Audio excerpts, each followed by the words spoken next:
The Chicago Blackhawks are finally back as they face the Lightning tonight at 5:45 in Tampa. Join us for the CHGO Blackhawks pregame show coming up next.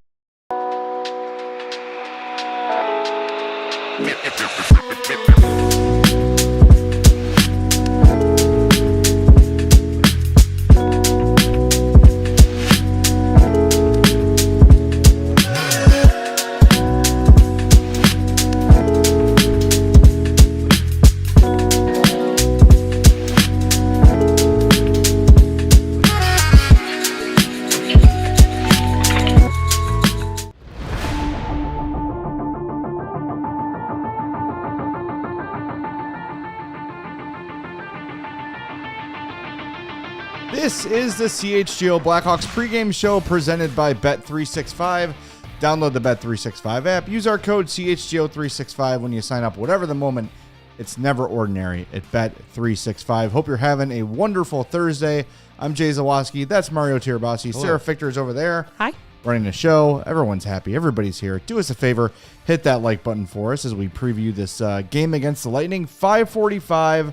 ESPN Plus and or Hulu only. So it won't be on CHSN. It won't be on CHGO. It never has been, but people always think it is.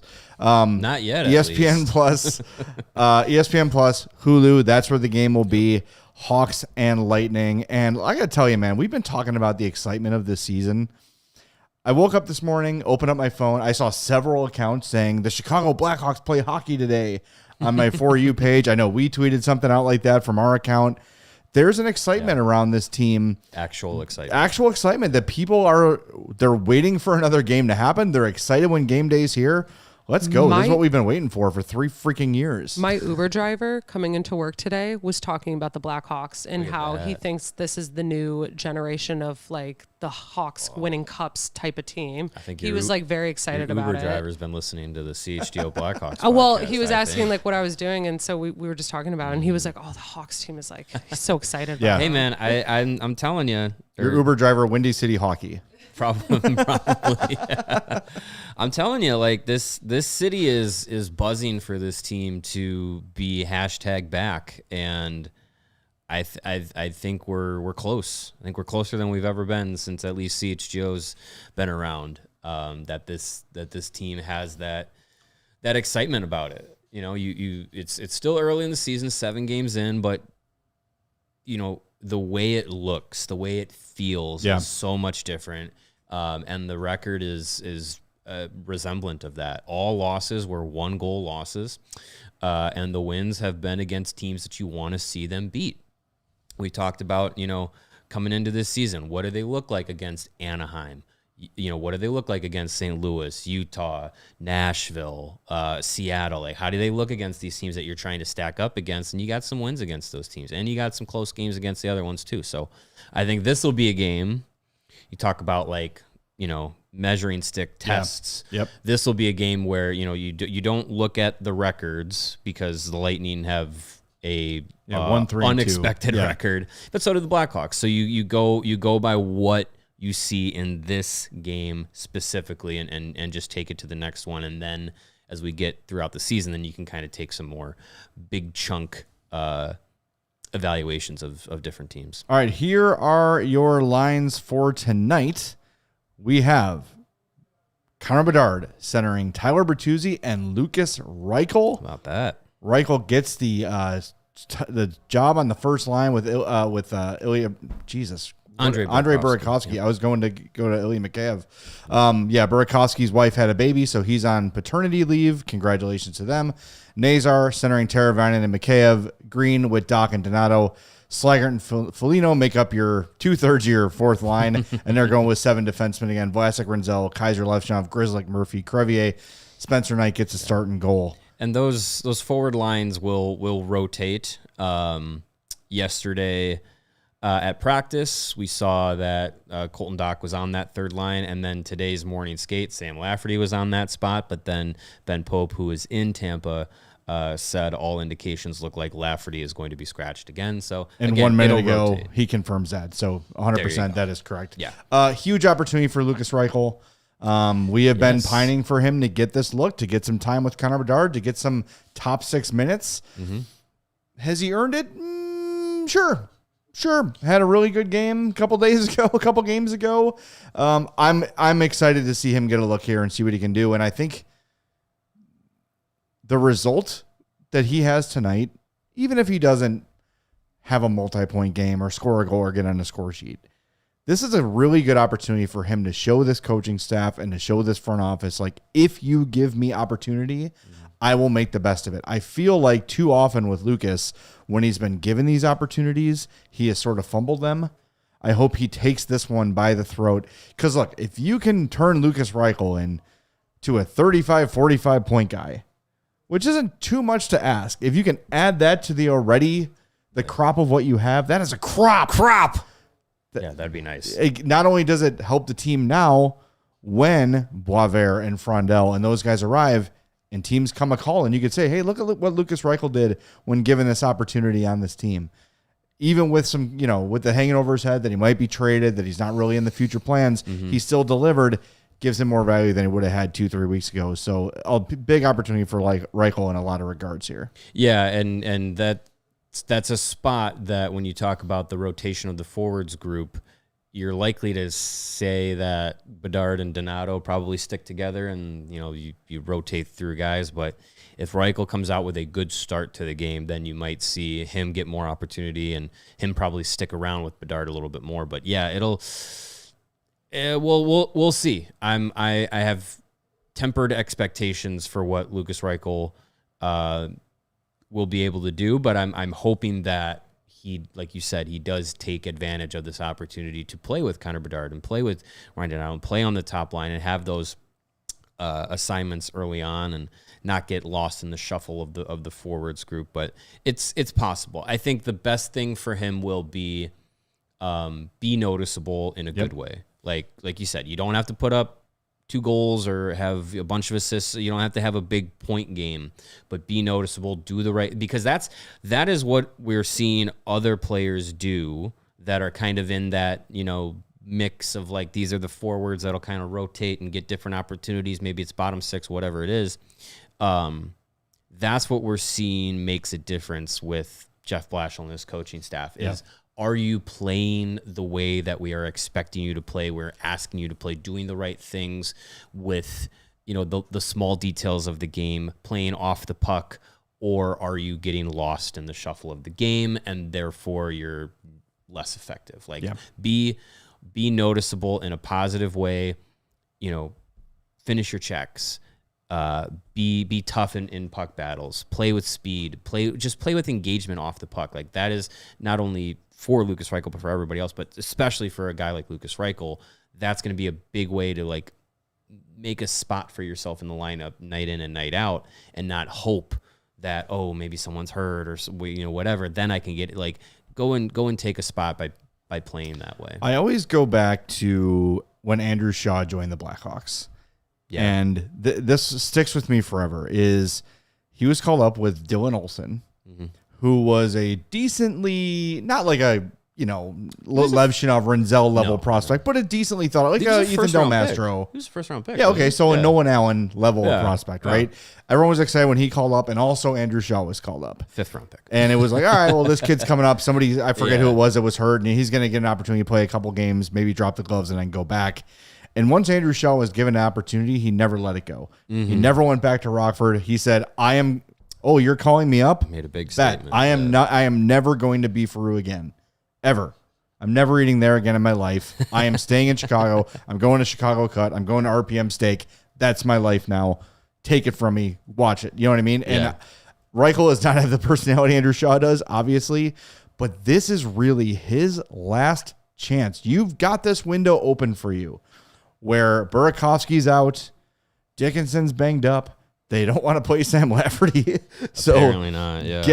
Take this opportunity and win this job, win this chance to just, even if it's not to stay on the top line, a chance to stay in the lineup and be one of those guys who, when we imagine who the 11 or 12 forwards are going to be every game, that Lucas Reichel's a guy that we know is in Sharpie permanently all the time. Yeah. That's what we want to see from Lucas Reichel tonight. And again, it doesn't necessarily have to be a hat trick or 4 assists or whatever. It's got to be just a solid 60-minute performance from him.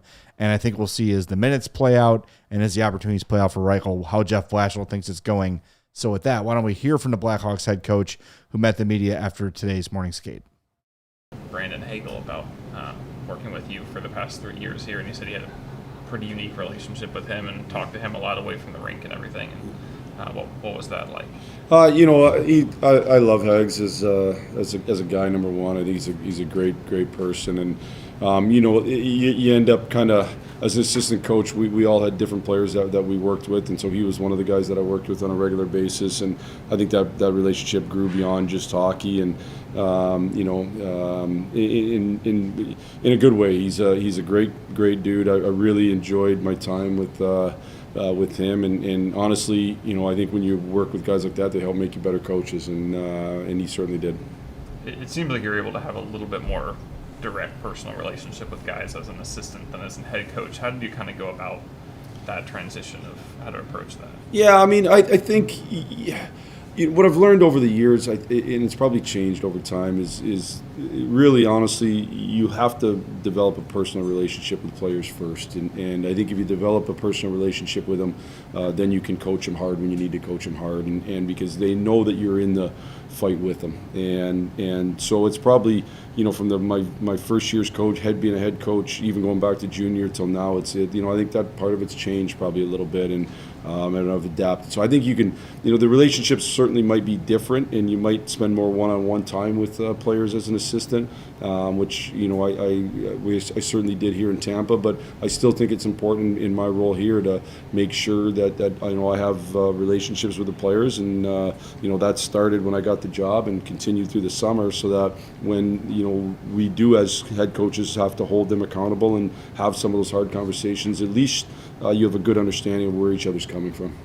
And on a different note, I feel like a couple times so far this year you brought up guys' ice time and thinking that, in retrospect that was a little too high and everything. It seems like you think a lot about ice time distribution and review that closely. Is that true? Like, do you feel like maybe more than average coach you do pay close attention to that sort of thing? I can't necessarily speak for other coaches. I just know it's something that I think in a one-game thing it's not a big deal, but just over the course of the season, I think you have to watch, how much stress you're putting on players, and every guy's unique, every guy's different, every guy's bodies are different, but I just want to make sure I'm managing that. And especially, we have some young defensemen, so it's going to be important with those young defensemen that we don't stress their physicality too much, where all of a sudden, come a month from now, they don't have any energy. And when you're playing 11 forwards, it's the same thing. We don't want to stress our top guys so much that they don't have energy. I don't necessarily know that it means it will,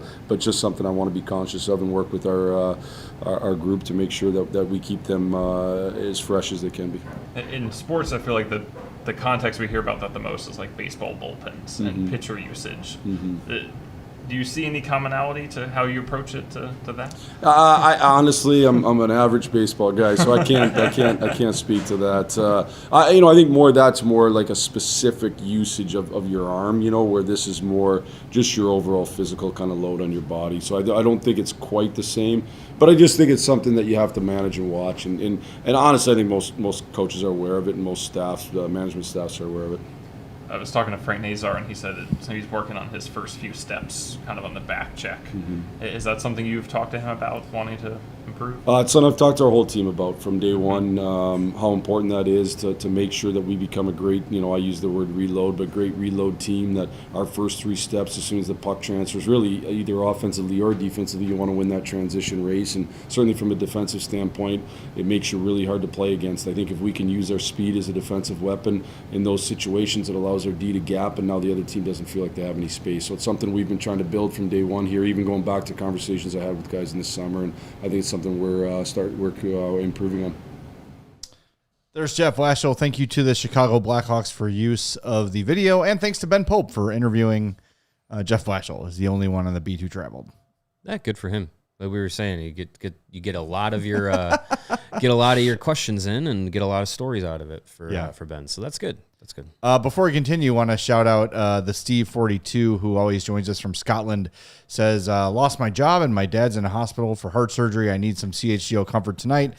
Fingers crossed for a Hawks win. Yeah, Steve, all the best to you and your family, man, of course. It is kind of like a family here. It's got that vibe on CHGO Blackhawks. I think just Hawks fans in general kind of have that us against the world mentality, and I can already see people in the chat sending vibes to Steve. So if you're out there listening, prayers, vibes, whatever you believe in, send them Steve's way, and hopefully the Hawks get a win for you. That'd be nice. But going through parent stuff, you and I are both all too familiar with that, so it's hard. We're thinking about you, buddy. So take care and trust those doctors, and hopefully everything comes out the other way. All right. Yeah, absolutely. Hopefully the Hawks give us all something to be cheerful about, and you specifically. Yeah, definitely. For the Lightning, Vasilevsky gets the start tonight. He is winless on the season. I feel bad. I shouldn't even say that because I'm just going to so much for that. But has not been a good start for him, and he's a guy who missed a lot of training camp. You saw the Lightning. Did they trade for Phoenix Copley or claimed him? They claimed him, and then I think he went back to the Kings because Vasilevsky came back. Yeah, that's kind of an insurance policy. But he has started the season with an .886 save percentage and a 3.5 goals against average as he sort of works his way back to health for the Lightning. So hopefully the Hawks can take advantage of a not 100% Andrei Vasilevsky and get on him early and see what happens because they've got speed. They've got some. You mentioned it yesterday. Their PDO is really high, so they're shooting at a high percentage. So hopefully that continues against Vasilevsky. I see you got the Lightning lineup in front of you. Anything else? I know Kucherov was day-to-day recently, but he's in the lineup today, as is former Blackhawks 6th round pick Dominic James making his NHL debut. And the revenge game. Yeah. For a guy who turned down a contract that was offered to him. Yes. How dare you want me and I don't want you back? Yeah. I mean, hey, good for him. You root for an athlete who bets on themselves, and honestly, whoa, not the well, not literally, figuratively. Exactly. But I think he saw what was brewing in Chicago and probably figured, hey, my path is going to be a little difficult to get to the NHL with where the Blackhawks are going, where their prospect pool is at, and the guys that are going to be in front of them.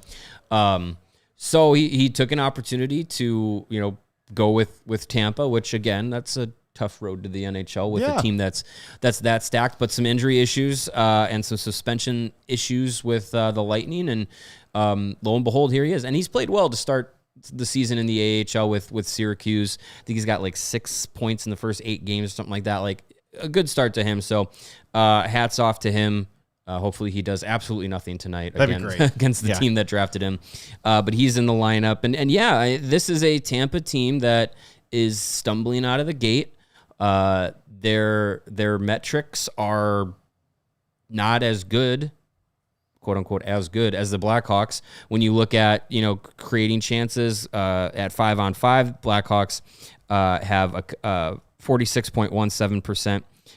Corsi 4 and the Tampa Bay Lightning is 46.2. Shots for percentage at 5-on-5, Blackhawks are 45.4, and Tampa Bay is 43.1.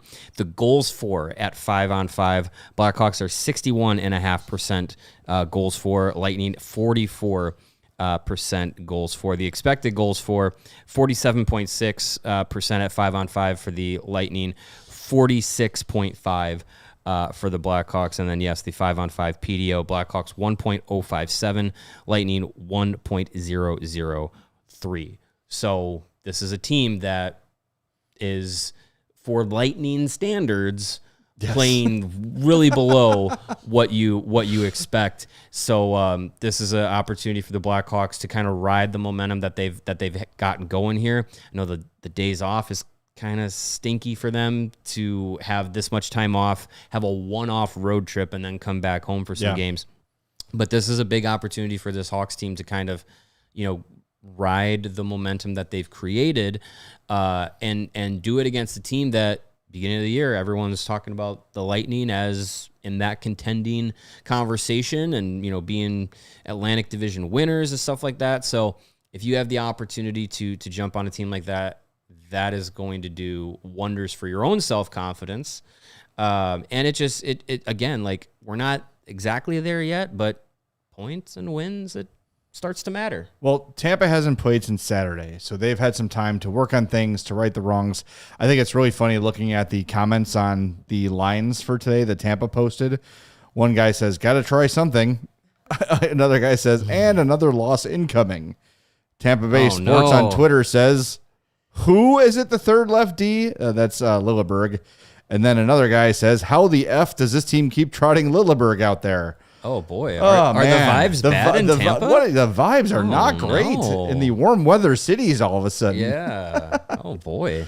Yeah, I mean, I think I'm not counting Tampa out of anything. No, of course not. And I wouldn't be shocked if this game is like 5-1 Tampa.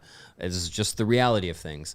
But it's a big opportunity. I think what we've seen plague the Blackhawks so far this season and put them into difficult situations is taking penalties. Now, the fact that they are still tied atop the lead in the NHL in penalties taken, they've been tied with the Boston Bruins now with 41. Their net penalties taken versus drawn is -12. That's last in the NHL. Eventually, you hope, that starts to even out, but that's a number that I really hope tonight can be something that they are mindful of, and that they can start going the opposite direction. Start drawing more penalties than you're taking. Use your speed, your footwork, and your aggressiveness to your advantage when you have the puck. That way you can draw more penalties and have the puck more. That's a big thing in drawing penalties, is you have to have the puck, but that allows you to obviously take less penalties. Yeah. So the possession game, the effort when you have the puck, that's a big thing for them. And I think when you do that, you tire the other team out. And that's where the Blackhawks have been on the other end of the spectrum in some of those games where they get into penalty trouble. Yeah, 100%. Aside from the Montreal game where that was just kind of shenanigans. You start chasing the game a little bit more. You get tired. You're grabbing. You're tripping. You're using your stick to try and play more than you are your feet. And that's where you get in trouble. And Tampa with the 9th ranked, but it's really 7th because they're tied with a bunch with the 25% power play percentage. So they're effective when they're out there. This is, to me, what has given me some trouble kind of reading like what the Hawks really are, because at the end of the day, you are looking at some of the possession numbers, and sometimes they look good, sometimes they don't. But it feels like when they don't, it's always you're looking at because they've been shorthanded so long. When you're looking at the overalls, the 5-on-5 tells a pretty clear story of where they're at there. Mm-hmm. It's just as Paul Maurice said about reducing like a goal a game with Spencer Knight, if you could take one penalty fewer per game, it's going to make a huge difference down the end of as the season goes on, because you're wearing out your eyes. And one thing about this team is some of your penalty killers on the Hawks are also some of your more reliable scorers in Mikheyev and Nazar. And you don't want to be, I don't want to say, well, yeah, I will say, wasting their minutes on the penalty kill.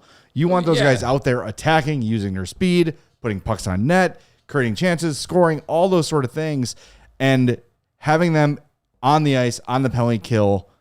There's nothing more exhausting than killing a penalty. Right. You see it when a team, even if it's, the first unit has it in a zone for a minute killing penalties is a lot more difficult than a minute 5-on-5, or obviously a minute on a power play. Anytime you're chasing the game, it's more taxing. I mean, you as much as it's been great to see how Mikheyev has played on the penalty kill, I'd rather him do it when it's 5-on-5 and use that effectiveness when things are more even, not when you're trying to kill off a penalty. So yeah, I mean, you want to have those guys that you mentioned, like their minutes be more effective when the game is at even even strength, 5-on-5, whatever it is. Stay out of the box. It's a quote unquote simple strategy, but try and keep it as clean of a game as possible, because Tampa's a dangerous team. You don't want to give anybody, but especially Tampa, you don't want to give their power play opportunities to kill you. So if you can stay out of the box, and everyone should be very energized. It's early in the season and you just had 3 days off. Yeah, well, I also think too, like this should be a game where their legs are under and them. Just as I started the show saying like how excited Hawks fans are to play, I think the Hawks are actually excited to play too. They've been playing well. They have been the ones. If you think we've been suffering for the last 3 years, the players multiply it by 100 for those guys. Yeah. That every night just getting your ass kicked and feeling like there's no light at the end of the tunnel. And now it's here and you're playing well and there's some buzz and you're seeing yourself on social media and like that's firing them up and they're chomping at the bit to prove themselves against a good team. Because look, they say they don't, but they certainly see Dom Lucian's updated projections of, oh, good start for the Hawks. Now I think they're going to be 31st instead of 32nd. Right. Okay. Fine. You still no respect. Us against the world, all that sort of thing. The Hawks can rally against that. And I really think that this game is a huge opportunity. The St. Louis Blues game, 8-3 win, was their first big statement of the year. Mm-hmm. On the road, national TV, look at us. We are here or we're close, however you want to define it. This is a, ESPN Plus game. Not quite the eyes on it that you had before, but national telecast. Good team that's well respected. It's also the first game of the night. Yeah. At 5:45 Central Time. Right. Everything else starts at 6 o'clock. So, one of the best goalies in the league. Yeah. People will be paying a cup attention. contender. People are going to be watching this. So it's another opportunity for the Hawks to announce their presence with authority, as we learned from Nuclear Lush on yeah. on It'd be awesome if they could get the first goal tonight and get it early. Like obviously, of course, you always want to score first and score early, but I think just to get into that rhythm for the long layoff and then just kind of feel like, yes, okay, it wasn't a fluke. Yeah. This run that we've been on, 3-0-1, like it's not a fluke. Like we're actually good. We're good to go. Like give you that energy to, get into the game and make it difficult for Tampa to find a groove too, because that's what they're trying to do. The way that they've started this season, like they are not in sync with what Tampa should be. And you hear it from the fans, like lineup configuration, guys that are in and out, and who's available and who's getting minutes and stuff. Like it's not been going smoothly, according to Lightning standards. So if you're able to make a game uncomfortable for a team that is already kind of in a little bit of a rut, like that's big. So if they can hit the ground running tonight and get an early goal, maybe. I mean, far be it from this Blackhawks team to back down from getting into the rough stuff as we've seen early on this season. Like maybe it's something like that. Maybe it's, a net front scrum gets a little extracurricular and you kind of, try and set some tone and land the first punch literally. That's a way to get into the game too. So I'm up for it. I just want to see this group know that there's an opportunity ahead of them and take a hold of it. Don't just say, "Oh yeah, this could be a big game early in the season." Oh yeah, it could be, and then just kind of approach it with a meh October effort. Like no, like get into it. Feel like this game matters. Yeah. Engelverse says, "How the hell do I watch this game? Do I need to buy ESPN Plus?" I believe if you get ESPN from your cable provider, you can just log into the ESPN app and log in through your provider. I believe that will work. I've lost all confidence if in not telling people how to watch things. If not, just Google free ESPN Plus trial and you'll find one. I want to get to Corey's super chat, but before we do, a couple things. We have over 300 people watching a pregame show on a Thursday afternoon. We greatly appreciate that. 112 of you hit the like button unprompted. If you've not hit the like button yet, please do. It pumps us up on the top of the YouTube pages. All hockey fans can find us easier that way, especially Blackhawks fans. So those likes and those subscribes matter. Also want to direct people to yesterday's show with Petey. I know not everybody saw it. A half-hour breakdown on what Wyatt Kaiser is doing well. Absolutely outstanding. Make sure you go check out that show if you've not already. And before we end the show, let's get the Corey super chat here, Sarah, real quick. He says, let's show Jake Gensel he made a mistake not signing with the Hawks. Hey. Sure. Why not? Whatever you have to find, whatever your motivation is right, to stick it to them, by all means do it. And you got to ask yourself, Jake Gensel, he has is it 7 He's years? got 6 more years with Tampa. $9 million? In 3 years, where would you rather be? In 2 years, where would you rather be? Right now, where would you rather be? Hawks are higher than Tampa in the standings. That's true. Hawks are better. Just saying. Once again, Canadian Thanksgiving. That's the day, right? Starting lineup for the Hawks tonight will be will be Doc, Foligno, and Slaggert, with Grizzlick, Murphy, and Spencer Knight as the starter. So punch him in the face. That's a potential statement making opening lineup. Yeah, we'll see. And Pat Season 53 wants me to take my shirt off for the RC ad. $1,000 super chat, and I'll do it. With all the back hair and everything? I don't have that much, but we can work some things out in Photoshop. $1,000? $1,000 super chat. That's not a lot. I'll remove my shirt. Well, for the company, that would probably be the CHGO's had biggest. $1,000 super chat before. Wait, I'm changing it. $10,000 super chat. Because now I'm thinking about like someone might do that, and then I really don't want to take my shirt off on the internet. Yeah, 10,000. Not for free anyway. Or just find my OnlyFans. I don't know. Sarah just threw up in her mouth. All right. All right, we'll talk to everybody after the game. Remember, we are the only post-game in town. You care about the Hawks, this is the place to be. About 5 minutes after the final horn, we will be here for you. Don't miss it on CHGO Blackhawks, presented by Bet365. We all silly like the mayor.